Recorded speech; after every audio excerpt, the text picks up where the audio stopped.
Welcome to Virtual Instruments and LabVIEW. Here in our first project, we have built a VI which calculates the thermal voltage, the built-in potential, and the final junction capacitance of a PN junction diode. The user can select multiple unit systems for both inputs and outputs, and our virtual instrument automatically adjusts for all calculations using the case structures.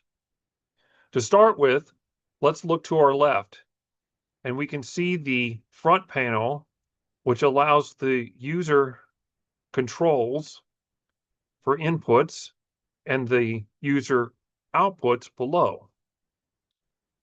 On this front panel, all user inputs are implemented as controls. The temperature input with a Enum is used to select degrees Kelvin, Fahrenheit, or Celsius.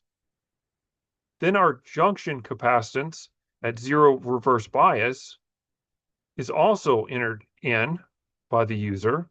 The reverse bias voltage down here, I limited from 0 to negative 100 volts to reflect real-world conditions. And the doping concentrations can be entered here. Then the output unit selection for the final capacitance can be determined here, along with the thermal voltage, which can be also changed from volts to millivolts, and the junction capacitance can be farads and picofarads. Now looking at the indicators, which are right here. These are our indicators, which are grayed out. These three. I added this internal conversion indicator up here so that during the conversion process, the user could see the degrees, whether it was in Kelvin, Celsius, or Fahrenheit, and it would change internally to see what's happening so they would know that their temperature conversion was happening correctly. This also allows us to see our objectives, which is our junction capacitance and our thermal voltage, also using indicators. Now that we have talked a little bit about the front panel, I will move on to the block diagram overview panel. If you look to your right, you will notice that we have our first part of our virtual instrument, which is the structure which converts our units, which are our temperature, from Kelvin to Kelvin, which is really just a tunneling effect. If you look at Fahrenheit, Kelvin here, you'll see that it's just it's tunneling. That's what tunneling means. It's just put right straight through the case structure. But this switching between Kelvin, Fahrenheit, and Celsius is determined by our enum, which allows it to convert between the three here. And it switches the case structure depending upon the user selected value in the enum. And you can see that how it changed depending upon the input. How it either had addition for Celsius, and the Fahrenheit used minus multiplication, division, and addition, and our Celsius just had to use a simple addition of 273.5 to convert it into the correct units. Then moving on, I showed this I wired this up just like a electric circuit, and then it passed it into the next block here. As you can see, the first block was temperature. Then the next block calculates the thermal voltage. Once the temperature is in Kelvin, the virtual instrument calculates the thermal voltage, as I just said, and it uses multiplication, division, and stuff, and inputs things in like the coulombs and these other units. And if you wanted millivolts, it switches the units in order to go and calculate it using millivolts instead. The next thing, what the thermal voltage is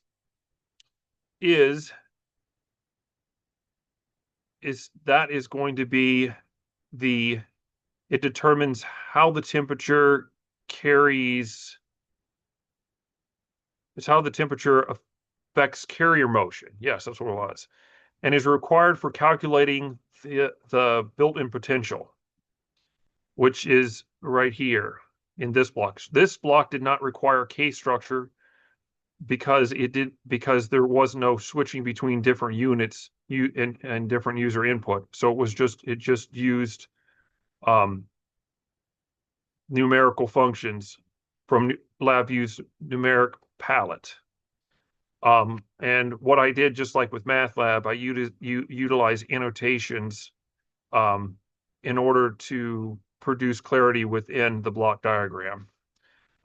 After this portion of our virtual instrument, after we calculated the built-in potential using these constants and the user inputs in the doping concentrations, which is the acceptor concentration and donor concentration, as you can see to our right in the front panel.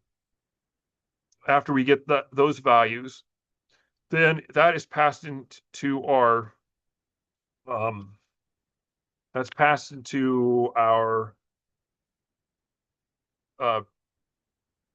junction capacitance calculations in these K structures. The first structure here that I'm circling right here with my mouse, this one calculates the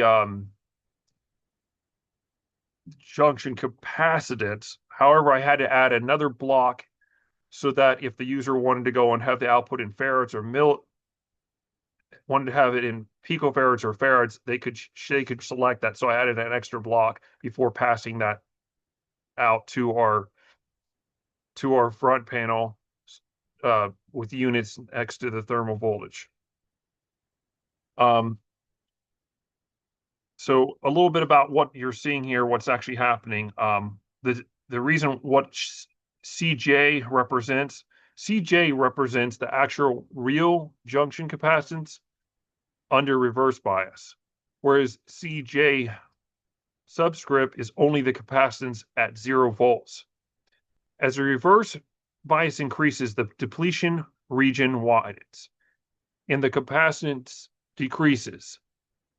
This VI converts the result into the user selected output units and displays it on the front panel. Now, to summarize our entire project, the front panel over here to the left uses user inputs and indicators. These are user inputs. These are the indicators for outputs. And the user can choose multiple unit systems.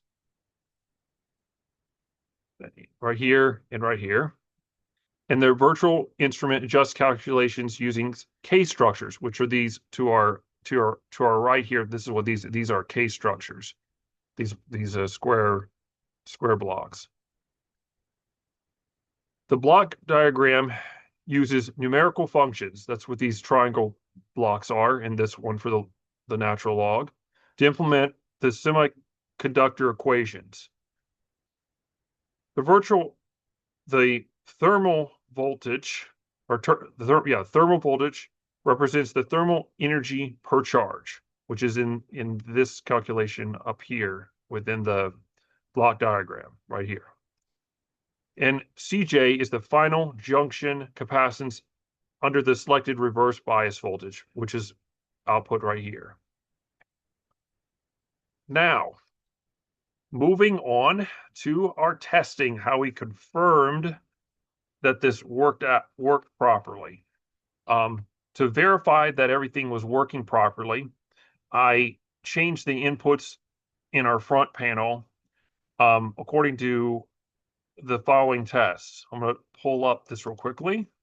These are our results. First, what I did is I went to the actual assignment itself, and I input these numbers here. Oh, also, these values that you see right here, when you first load the program, you can set defaults so that when the program is run, they will always be there when you first upload the program, which is indicated with the purple here in the assignment.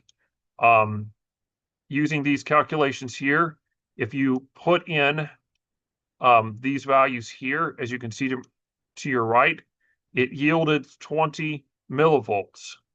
And because that confirms that it's working, but I went ahead and did another test here where I changed the temperature and changed some of the other inputs, such as our reverse bias voltage, and that yielded these two values here, then this junction capacitance.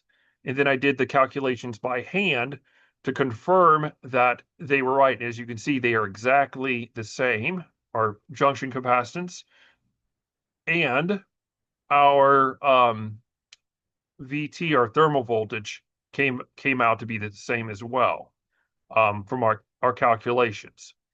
And I had to end up doing this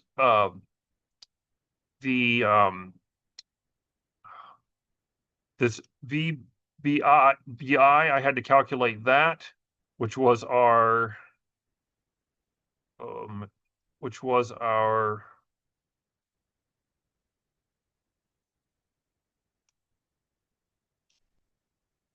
let me go back to LabVIEW. It was our built-in potential. I had to calculate this calculation in order to do the calculations because because internally this is done and there wasn't anything externally output. So what I did is I quickly hooked up a indicator and then confirmed that inside the program to check the values here. And when that value and this value were the same, that I knew that everything was working properly. And I got the same value here for the junction capacitance. And that sums up our first project. And I hope that you both learned something about LabVIEW and you also learned something about um, thermal voltage and junction capacitance. And hope to see you again in our next one. Have a great day.